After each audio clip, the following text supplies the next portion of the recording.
Assalamualaikum warahmatullahi wabarakatuh.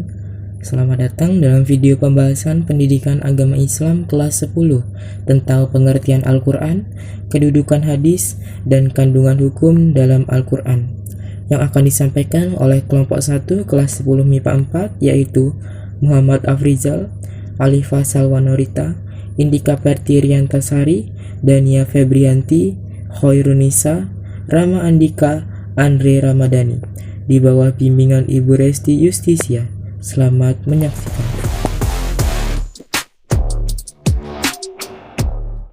Pada bagian pertama di video kali ini, kita akan lebih mengenal jauh tentang pengertian Al-Quran.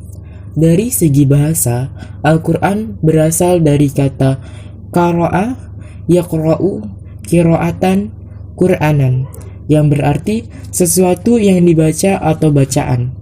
Dari segi istilah, Al-Quran adalah kalamullah yang diturunkan kepada Nabi Muhammad SAW dalam bahasa Arab, yang sampai kepada kita secara mutawatir, ditulis dalam mushaf, dimulai dengan surat Al-Fatihah dan diakhiri dengan surat An-Nas.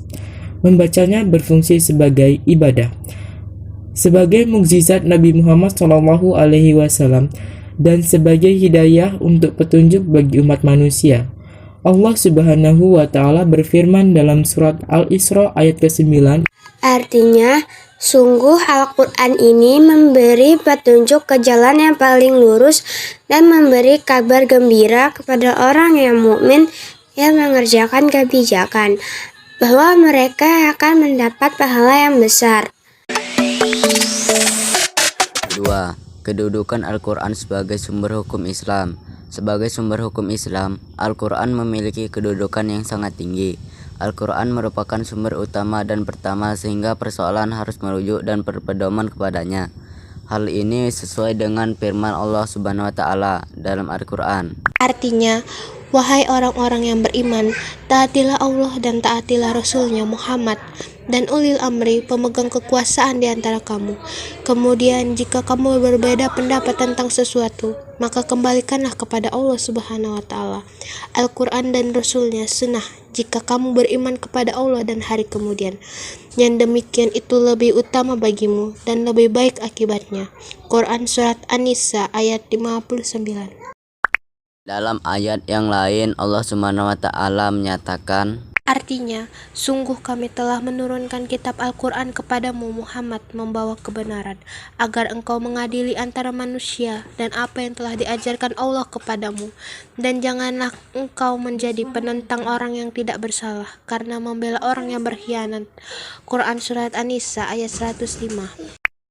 Dalam sebuah hadis yang bersumber dari Imam Bukhari dan Imam Muslim, Rasulullah SAW bersabda, Artinya, amma ba'du, wahai sekalian manusia, bukankah aku sebagaimana manusia biasa yang diangkat menjadi rasul, dan saya tinggalkan bagi kalian semua ada dua perkara utama atau besar. Yang pertama adalah kitab Allah yang di dalamnya terdapat petunjuk dan cahaya atau penerang. Maka ikutilah kitab Allah Al-Quran dan berpegang teguhlah kepadanya.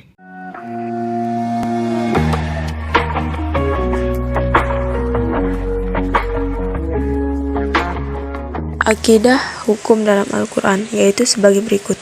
Akidah atau keimanan. Akidah atau keimanan adalah keyakinan yang tertancap kuat di dalam hati.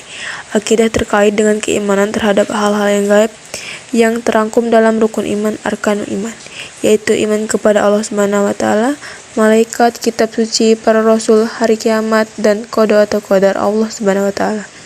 Syariah atau ibadah. Hukum ini mengatur tentang tata cara ibadah baik yang berhubungan langsung dengan Al-Khaliq pencipta, yaitu Allah Subhanahu wa Ta'ala, yang disebut ibadah mahdah, maupun yang berhubungan dengan sesama makhluknya yang disebut dengan ibadah ghairu mahdah. Ilmu yang mempelajari tata cara ibadah dinamakan ilmu fikih. Hukum ibadah. Hukum ini mengatur bagaimana seharusnya melaksanakan ibadah yang sesuai dengan ajaran Islam. Hukum ini mengandung perintah untuk mengerjakan sholat, haji, zakat, puasa, dan lain sebagainya. Hukum muamalah.